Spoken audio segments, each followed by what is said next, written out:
In a recent interview, IMF chief economist Maurice Obstfeld said that raising tariffs on imports is not the right way to reduce the US trade deficit. It is likely to further increase because of the planned fiscal stimulus.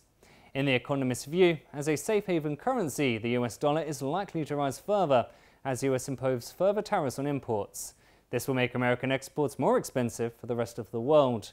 If exports decline and imports increase, the US trade deficit will increase even more. Besides the planned fiscal stimulus, large tax cuts and increased government spending will also temporarily boost domestic demand and imports, leading to a higher US trade deficit. Therefore, trade policies don't have a major quantitatively measurable impact on current account imbalances, which are mainly a macroeconomic phenomenon.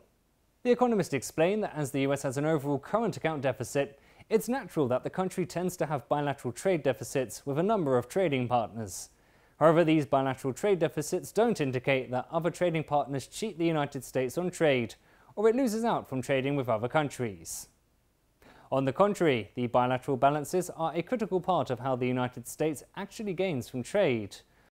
Obstfeld argued that one of the big ways all countries gain from trade is from a more efficient international division of labour, where each country does what it does relatively best.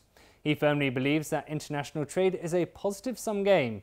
He said that, and I quote, "If you treat it as a zero-sum game, you may end up with a negative-sum game and the kind of risks of a trade war that we're seeing today.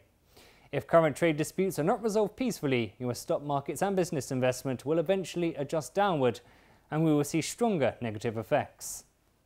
Over the last week, the US government has announced that it will reimpose sanctions on Iran to ban exports of national security-sensitive goods and technologies to Russia, and to double the rate of tariffs on steel and aluminium imports from Turkey. Ezra Prasad, an economist at Cornell University, said that the use of tariffs in the tense diplomatic scenario set a worrying precedent for future trade sanctions that could be triggered by purely market-driven changes in exchange rates.